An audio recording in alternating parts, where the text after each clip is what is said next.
मित्रों नमस्कार, मैं मयंक त्रिपाठी नक्षत्र रहस्य चैनल पर आप सभी दर्शकों का हार्दिक स्वागत करता हूं। आपने थंबनेल में यह लिखा हुआ देखा है कि चंद्र ग्रहण यदि बन जाए तो जीवन व्यक्ति का नरक हो जाता है। दरअसल चंद्र ग्रहण जो है यह बनता कैसे है, इसकी जानकारी मैं देने का प्रयास करूंगा। प्राचीन काल में काल पुरुष की कुंडली में जो भी सूत्र बताए गए वो मेष लग्न की कुंडली के अनुसार बताए गए। चौथा भाव कुंडली में हमारे मन का होता है और छठा भाव यह जो है इसका स्वामी राहु को माना गया है। राहु सोच का अधिष्ठाता है और वो कन्या राशि को अपनी राशि मानता है। तो मेष लग्न में जब भी चतुर्थेश की और षष्ठेश की, यानी कि राहु जिस भाव को अपना भाव मानता है, अपनी राशि मानता है, उसकी युति होगी तो चंद्र ग्रहण जरूर बनेगा। लेकिन हर कुंडली में राहु और चंद्र की युति ग्रहण दोष नहीं बनाएगी। जब भी छठे भाव के स्वामी की युति चतुर्थेश के साथ होगी तब चंद्र ग्रहण बनेगा, क्योंकि अन्य लग्नों में चंद्रमा के पास मन का कारकत्व तो है लेकिन मन का डिपार्टमेंट नहीं है।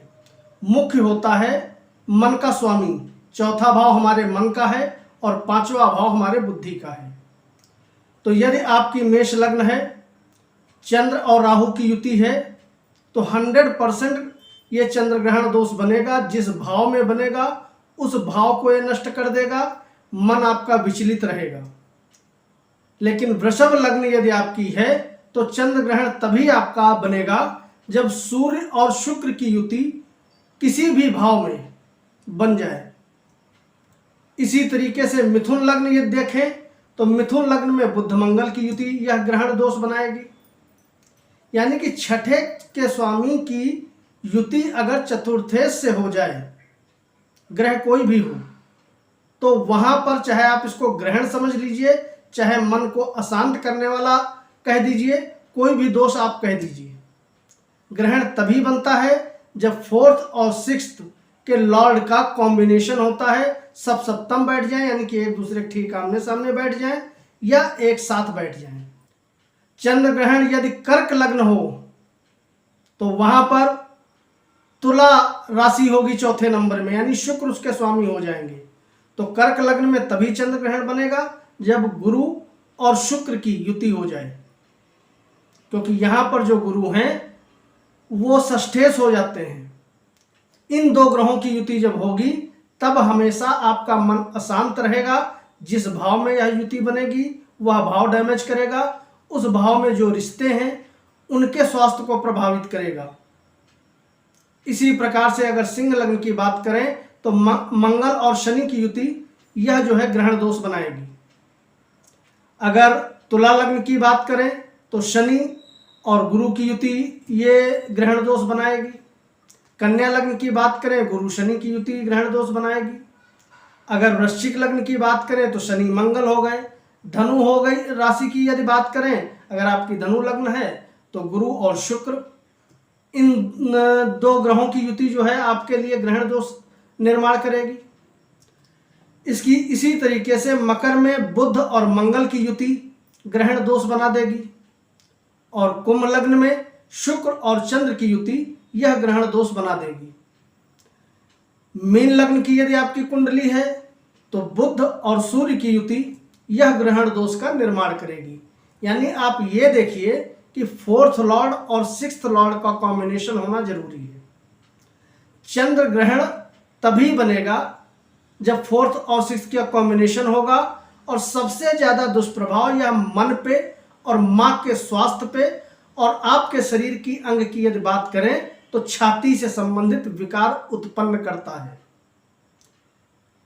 यह ध्यान रखिएगा, यह युति यदि 5 अंश से कम की है, यानी कि फोर्थ लॉर्ड और सिक्स्थ लॉर्ड जो एक साथ बैठे हैं, इनमें डिग्री वाइज 5 अंश से कम का दूरी है, तो यह युति बहुत ज्यादा प्रभावशाली होगी। जिस भाव में बैठेगी यह युति बनेगी वह भाव तो समाप्त करेगी ही करेगी, साथ में आपके छाती से संबंधित नए नए विकार देगी।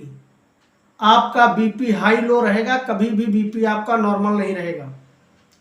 जब भी इन दोनों ग्रहों में से किसी एक की भी महादशा, अंतरदशा या प्रत्यंतर दशा चलेगी, आप परेशान हो जाओगे। माँ का स्वास्थ्य कभी भी अच्छा नहीं रहेगा, और इन ग्रहों की किसी एक की भी दशा चल जाए तो ऐसे में बहुत ज्यादा समस्याएं उत्पन्न होंगी। इसी प्रकार से जिस तरीके से मैंने चंद्र ग्रहण बताया, आप सूर्य ग्रहण भी देख सकते हैं। फर्क इसमें है, इतना ही है कि इसमें 4th और 6th का कॉम्बिनेशन देखना है, और जिसको आप सूर्य ग्रहण कहते हो उसमें 5th और 6th का कॉम्बिनेशन देखना है। उपाय आप क्या करेंगे? यह युति कहीं पर भी बनी हो, किसी भी लग्न में बनी हो, तो सर्वोत्तम उपाय यह है कि आपके जो चतुर्थेश हैं, यानी 4th हाउस के जो लॉर्ड हैं, उनको आप बल दीजिए। बल कैसे देना है? उनके मंत्रों का जप करिए। अगर मेष लग्न में यह युति है तो आपके चंद्रमा बन जाएंगे चतुर्थेश, तो आप चंद्रमा को मजबूत करने के लिए ओम चंद्रशेखराय नमः इस मंत्र का जप करें। अगर किसी बच्चे की कुंडली में यह युति बनी हुई है तो माँ इस मंत्र का 108 बार जप करें, सामने जल रख लें। जब जब पूरा हो जाए 108 बार तो वह जल उस बच्चे को पिलाएं। इससे उसका मन मजबूत होगा, और जब मन मजबूत होता है तो व्यक्ति जो भी काम करता है सहजता से उस पर विजय प्राप्त कर लेता है। इसी प्रकार से वृष लगन में अगर यह कुंडली बन जाए या युति बन जाए तो सूर्य को आप मजबूत करिए और शुक्र का दान करिए। यानी कि जो चौथे भाव का स्वामी है उसको आप मजबूत करिए, उसके मंत्रों का जप करिए, और जो छठे का स्वामी है किसी भी लग्न में उसका आप दान करिए। यही एक सर्वोत्तम उपाय है, यही एक सर्वोत्तम रेमेडी है। अब रत्न पहनने की मैं सलाह क्यों नहीं दे रहा हूं? क्योंकि प्रत्येक लग्न में ग्रहों की प्लेसमेंट अलग अलग होती है। यदि ग्रह आपकी कुंडली में कारक है, शुभ जगह पे बैठा है, तब तो आप रत्न धारण कर सकते हो, अन्यथा रत्न धारण करने से आपको बचना चाहिए। मंत्र का जप करना सर्वोत्तम उपाय होता है। तो उम्मीद है यह वीडियो आपके लिए हेल्पफुल साबित होगी। मयंक त्रिपाठी को अनुमति दीजिए, कल मिलेंगे। नमस्कार।